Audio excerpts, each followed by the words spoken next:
નમસ્કાર મિત્રો, જો તમે ગુજરાતની અંદર યુટિલિટી પ્રોજેક્ટ્સના મેન્ટેનન્સ અને રિપેરનો બિઝનેસ શરૂ કરવા જઈ રહ્યા છો, તો તમે જે તમારો પ્રોજેક્ટ શરૂ કરી રહ્યા છો એ પ્રોજેક્ટ શરૂ કરવા માટે જે સેટઅપ ઊભું કરવું પડતું હોય છે. આપણા પ્રોજેક્ટની અંદર માની લો ઓફિસ બિલ્ડિંગ લેવું પડતું હોય, શેડ લેવું પડતું હોય, અથવા તો મશીનરી ઇક્વિપમેન્ટ લેવા પડતા હોય, ફર્નિચર ફિક્સર કરવું પડતું હોય છે. તો આ બધા જ જે ખર્ચા આપણે કરીએ છીએ, કેપિટલ કોસ્ટ કરીએ છીએ, કેપિટલ એક્સપેન્ડિચર કરીએ છીએ.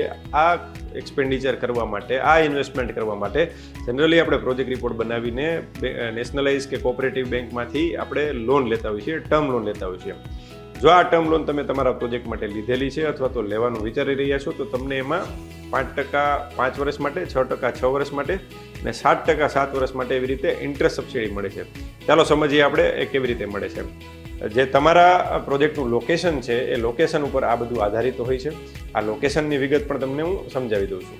ગુજરાત આત્મનિર્ભર સ્કીમ 2022 અંતર્ગત ગુજરાતના અલગ અલગ તાલુકાઓને અલગ અલગ કેટેગરીમાં ડિસ્ટ્રીબ્યુટ કરેલા છે. જેમ કે આપણે કેટેગરી 1, 2 અને 3 એવી રીતે કરેલા છે. માની લો કે તમે રાજકોટ તાલુકા અને રાજકોટ જિલ્લા, રાજકોટ સિટીની વાત કરો છો તો એ કેટેગરી 3માં આવે છે.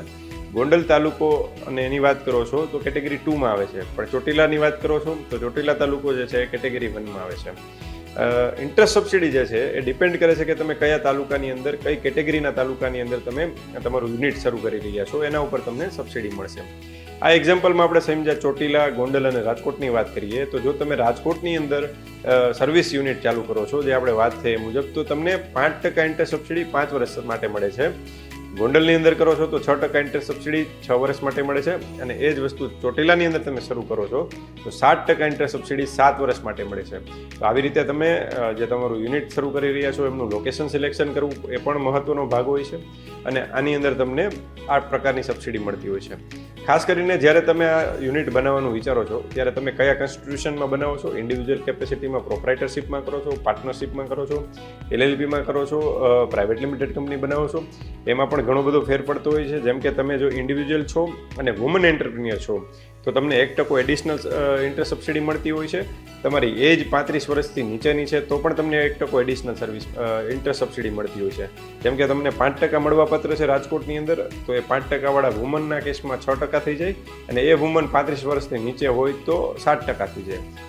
મેલ કેન્ડિડેટ હોય, મેલ એન્ટરપ્રિન્યોર હોય અને એ કરે છે 35 વર્ષથી નીચે છે, તો એમને પણ 5% પ્લસ 1% મળે છે. LLP કે પ્રાઇવેટ લિમિટેડ કંપનીને DPIITનું રજિસ્ટ્રેશન એટલે કે સ્ટાર્ટઅપનું રજિસ્ટ્રેશન કરીને જો તમે શરૂ કરો છો તો એવા કેસમાં પણ 1% એડિશનલ તમને મળતો હોય છે. આ ઘણા બધા પ્રકારે તમે ઇન્ટરેસ્ટ સબસિડીનું પ્લાનિંગ કરી શકો છો અને વધુમાં વધુ ઇન્ટરેસ્ટ સબસિડીનો તમે 5%થી લઈને આમ કેલ્ક્યુલેટ કરો તો 9% સુધીનો લાભ લઈ શકો છો. પણ મેક્સિમમ જે તમે લાભ લ્યો છો એ બાદ કરતાં જે તમારી ટર્મ લોન છે એમાંથી 2% ઇન્ટરેસ્ટ તો તમારે ભોગવવું પડે છે. એટલે કે 10%ની લોન હોય તો વધુમાં વધુ 8% ઇન્ટરેસ્ટ સબસિડી લઈ શકાય. તો આ ઇન્ટરેસ્ટ સબસિડીની આપણે વાત કરી. આની અંદર ખાસ જોવું એ પડે કે જે તમે ટર્મ લોનનું ઇન્સ્ટોલમેન્ટ પે કરો છો અને એની અંદર જે ઇન્ટરેસ્ટ પે કરો છો એ ઇન્ટરેસ્ટ જ તમને સબસિડી તરીકે પાછું મળશે. પેનલ ઇન્ટરેસ્ટ કે અધર ચાર્જીસ પેમેન્ટ કરેલા હશે તો એ નહીં મળે. તમે જો ડિફોલ્ટ કર્યો છે કે ભાઈ કોઈ કારણોસર હપ્તા નથી ભરી શક્યા, ડિફોલ્ટ થયેલો છે, તો ડિફોલ્ટ પીરિયડનું ઇન્ટરેસ્ટ છે એ પણ સબસિડી રૂપે તમને પાછું મળશે નહીં. અને આવા સર્વિસ યુનિટને ખાસ કરીને 10થી વધારે લોકોને એમ્પ્લોયમેન્ટ આપવું ફરજિયાત છે આ યુનિટ કરો છો ત્યારે. અને GST નંબર લેવો ફરજિયાત છે. તમારું સોપેક લાઇસન્સ હોય તો સોપેક લાઇસન્સ લેવું જરૂરી છે. ઉદ્યમ રજિસ્ટ્રેશન કરવું જરૂરી છે. તો આ બધા જ લાઇસન્સો અને 10 લોકોનો રોજગાર અને જે GSTની વાત છે તમે ફૂલફિલ કરો છો તો તમારું યુનિટ જે છે એ સબસિડી મેળવવાને પાત્ર છે. જો તમે તમારા સર્વિસ યુનિટની અંદર સબસિડી લેવા માંગો છો તો તમારે નેશનલાઇઝ બેંક, કોઓપરેટિવ બેંક કે પ્રાઇવેટ બેંકમાંથી જ લોન લેવી પડશે. NBFCમાંથી લીધેલી લોન છે એ સબસિડી મળવાને પાત્ર નથી થતી. તો ખાસ કરીને બેંક સિલેક્શન વખતે પણ તમારે ધ્યાન રાખવું પડશે. અને ખાસ જે એમ્પ્લોયમેન્ટ તમે 10 લોકોનું આપો છો એમાંથી 85% લોકો જે છે એ લોકલ ગુજરાતના હોવા જોઈએ અને બાકીના લોકો છે બહારના હશે તો ચાલશે.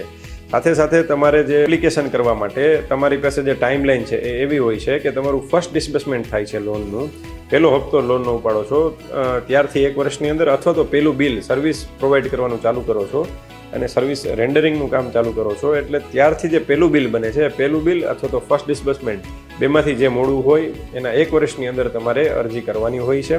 અને આ અરજી કર્યા પછીની જે કંઈ પ્રોસેસ છે ગવર્મેન્ટની અંદર એપ્લિકેશન સેન્કશન થવાની, ડિસ્બર્સમેન્ટ થવાની એ પ્રક્રિયા ચાલતી હોય છે. તો ખાસ કરીને આ બધા આ સર્વિસ પ્રોવાઈડરો જે છે એ આ ઇન્ટર સબસિડીનો લાભ લે ગુજરાતની અંદર, એવી હું સૌને વિનંતી કરું છું.